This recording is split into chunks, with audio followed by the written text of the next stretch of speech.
Assalamualaikum warahmatullahi wabarakatuh.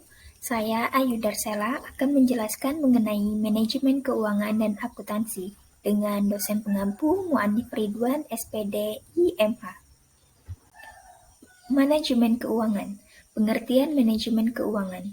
Manajemen keuangan adalah segala aktivitas yang berhubungan dengan keputusan mengelola keuangan dan aset keuangan.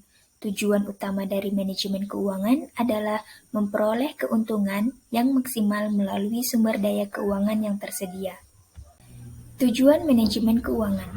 Tujuan manajemen keuangan di sini ada 4. Yang pertama, untuk memaksimalkan nilai perusahaan. Yang kedua, meminimalkan biaya perusahaan.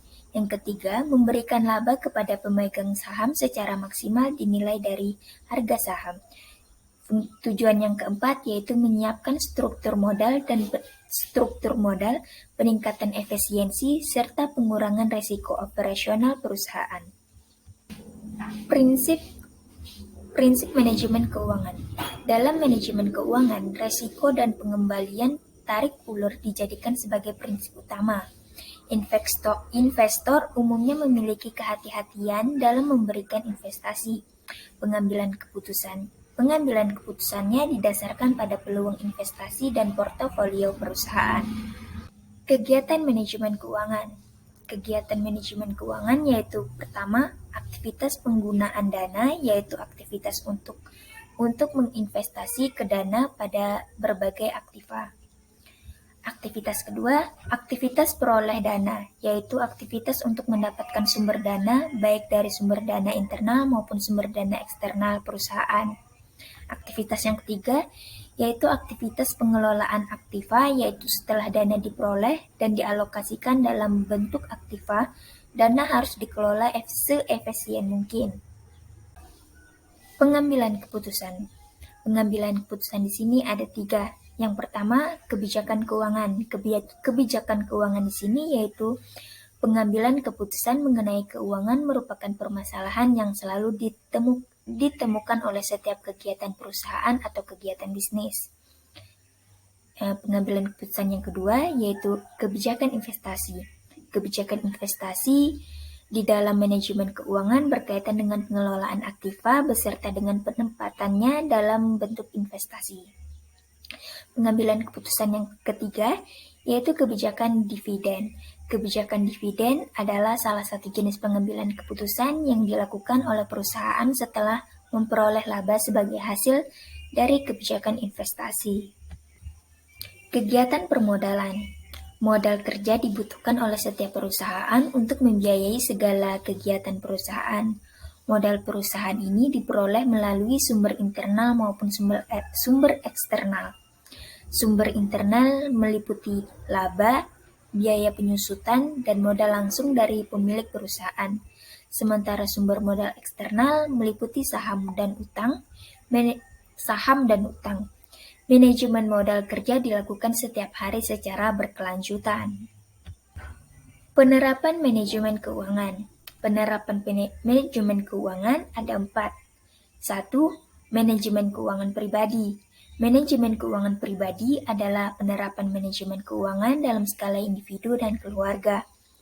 Kedua, manajemen keuangan perusahaan korporat. Manajemen keuangan perusahaan korporat umumnya ditangani oleh manajer keuangan.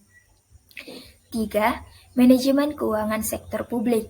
Manajemen keuangan sektor publik merupakan manajemen keuangan yang mengadakan pelayanan publik dari sumber keuangan publik. Keempat, manajemen keuangan internasional.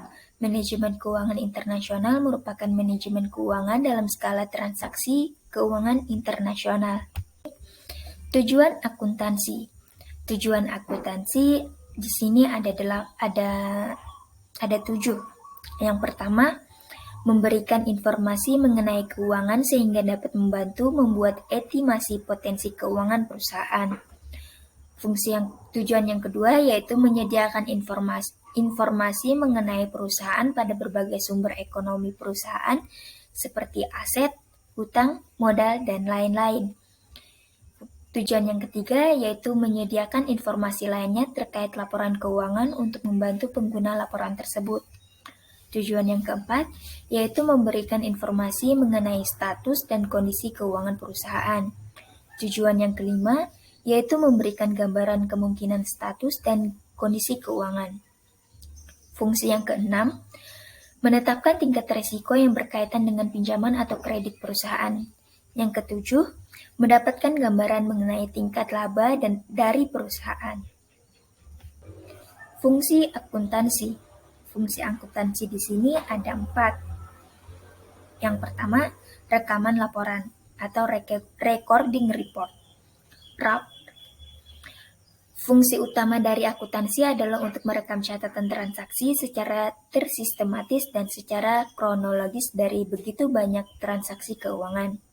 Fungsi yang kedua yaitu melindungi properti dan aset. Akuntansi berfungsi untuk menghitung jumlah realitas dari penyusutan aset yang dimiliki suatu perusahaan secara nyata. Fungsi akuntansi yang ketiga yaitu mengkomunikasikan hasil.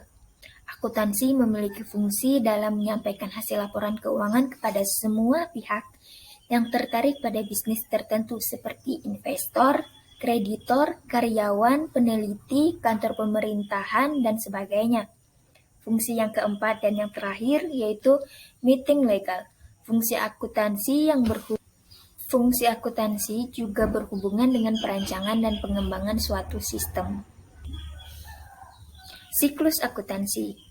Siklus akuntansi ada 8, yaitu 1. Menganalisis transaksi, 2. Melakukan pencatatan transaksi, 3. Menulis di buku besar, 4. Menyusun neraca saldo yang belum disesuaikan, 5. Membuat jurnal penyesuaian, 6. Menyusun neraca saldo setelah penyesuaian, 7. Menyusun jurnal penutup, 8. Menyusun neraca akhir dan jurnal pembalik.